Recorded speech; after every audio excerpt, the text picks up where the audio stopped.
Students,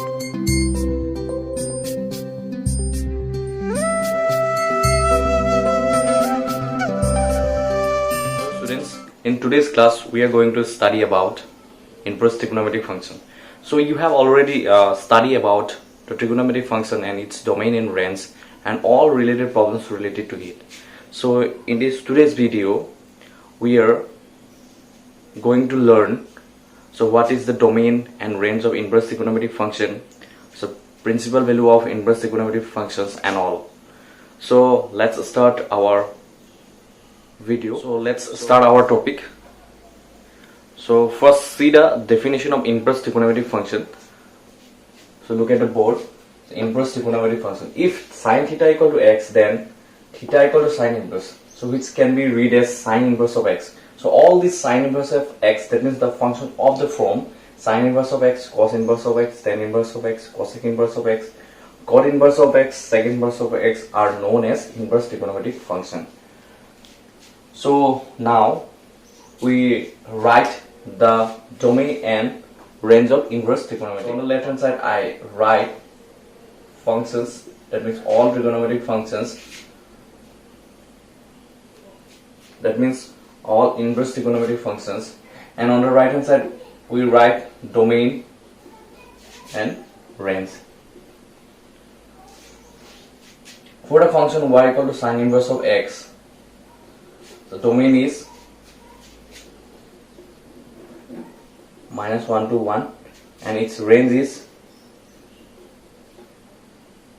-pi/2 to pi/2. So -pi/2 to +pi/2. So this greater than equal to and less than equal to symbols implies the close bracket. That means this can be also written as -1 to close bracket -1 to +1. So this can be written as close bracket -pi/2 to, that means it denotes the close interval -pi/2 to +pi/2. Again, for the function cos inverse of x, its domain is again -1 to +1. So it also can be written as close interval -1 to +1. So its range is 0 to pi. This can be also written as close bracket 0 to pi. Again, for the function y equal to tan inverse of x, the domain of this function is all real numbers. All real numbers. So the real number set can be written as open bracket -infinity to +infinity. Now the range of this trigonometric function, that means y equal to tan inverse x, is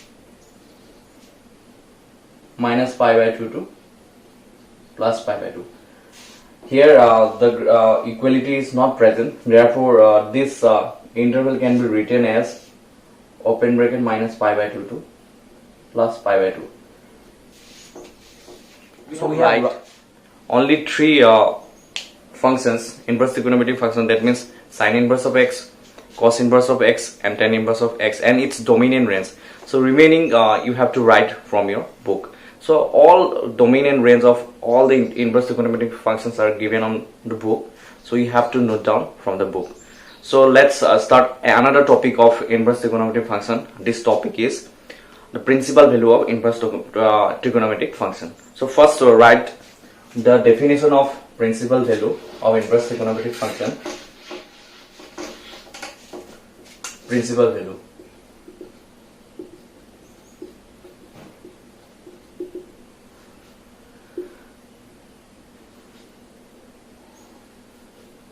The principal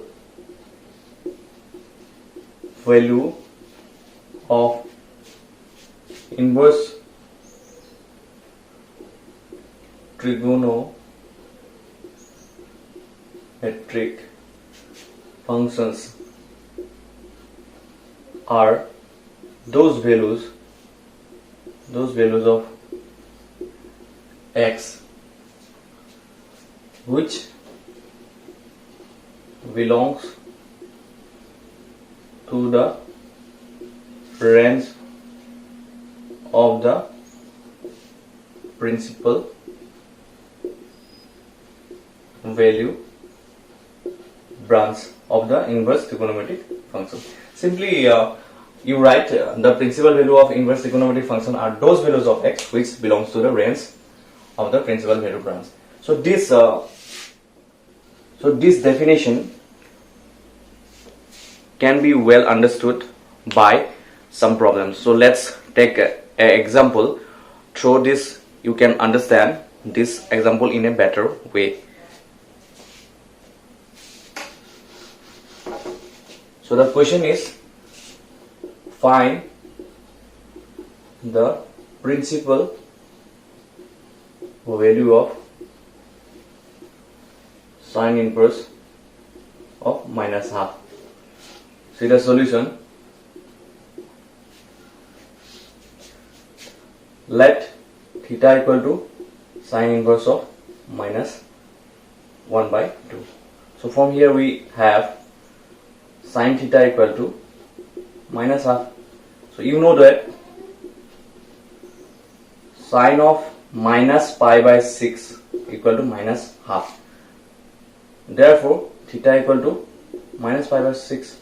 So now see, this value minus pi by 6 belongs to the range of this inverse trigonometric function, that means sine inverse of x, that means minus pi by 2 to close interval minus pi by 2 to plus pi by 2. Since this value minus pi by 6 belongs to the range of the principal value branch, that means the range of the inverse trigonometric function sine inverse of x, that means minus pi by 6 belongs to the closed interval minus pi by 2 to plus pi by 2. Therefore we can say the principal value of sine inverse of minus half is minus pi by 6.